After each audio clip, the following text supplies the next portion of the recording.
Hello, my name is David Cabrelli. I'm a senior lecturer in employment law at the University of Edinburgh. I have been teaching and researching employment law for over 10 years, and I'd just like to introduce you to my latest textbook published by OUP, Employment Law in Context, Text and Materials. The book takes a comprehensive view of the subject of employment law and looks at extracts of leading cases and materials and academic articles and weaves them together with a running narrative and commentary. One of the main features of the book is a running case study. Now, the running case study enables students to contextualise particular practical applications of the law, and it does that by using a fictitious company and going through the life cycle of this company from incorporation through to expansion and finally, unfortunately, liquidation.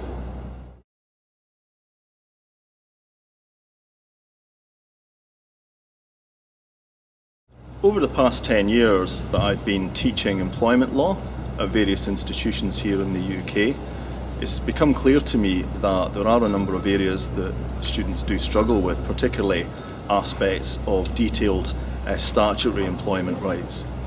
Now, the way that I have approached the book is to try and help students overcome that, and the main feature in the book that seeks to achieve that is the running case study.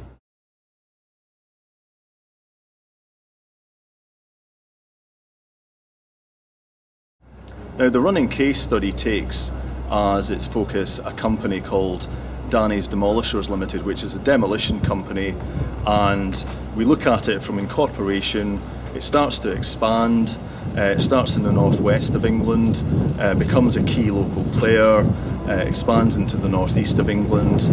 After a few years, it's a major UK national player, but it makes a strategic error. It expands into Italy, buys another demolition company, and unfortunately it goes into liquidation.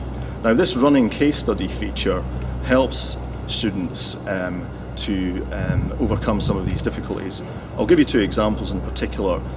Number one, the national minimum wage is £6.31. It's one of the topics that we look at in the book in quite a bit of detail. However, there are certain payments that workers receive which are not included or not taken into account for the purposes of calculating the national minimum wage and whether the employer is paying the national minimum wage or not. For example, one of the key issues that the law has had to grapple with is the subject of tips. Now, I'm sure that many students have been or are waitresses or bar stewards, and the key question is, well, are they included or are they not? Because if they are included, then that enables the employer, some would argue, to evade the national minimum wage, or would enable them to evade the national minimum wage. So we do use the running case study feature to look at some of these payments that are excluded and certain payments which are included, which you'd be surprised are included. So that's one example of the way in which the running case study feature can be useful.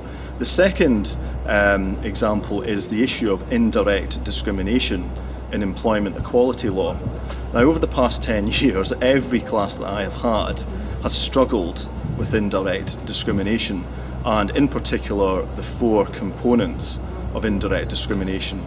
And the running case study feature is excellent because it enables students to actually see, to break it down into the four components and see how it works, see how practically the law is applied, and in particular see how the employer's justification for an indirect discrimination case actually plays out in practice. So I'd say that those are two particular problems that the running case study feature in this book is adept and very useful at assisting with.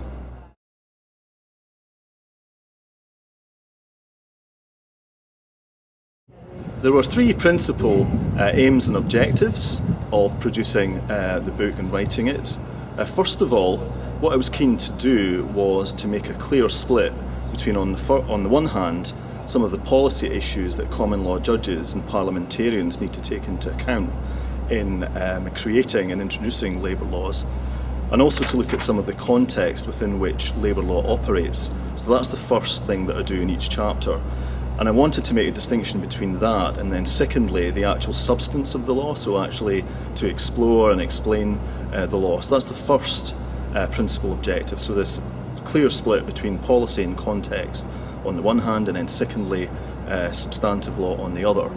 The second objective that I had in mind was to introduce students to some of the contemporary academic and policy debates. Now, the academic debates are obviously debates in learned articles in leading employment law journals, and some of the issues that we do look at in the book have been analysed in depth from an academic perspective, but there's also the policy analysis of some labour law issues. So, for example, social policy, economic policy, and also to look at the history of the development of labour law. So that's the second objective.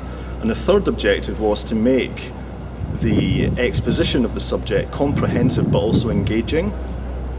And when I say engaging, I mean through the use of certain features, one of which is the use of reflection points to enable students to take a breathing space when they're reading the material in the text, to critically engage with some of the text and the information that they've read, and that's through particular questions that are put to them.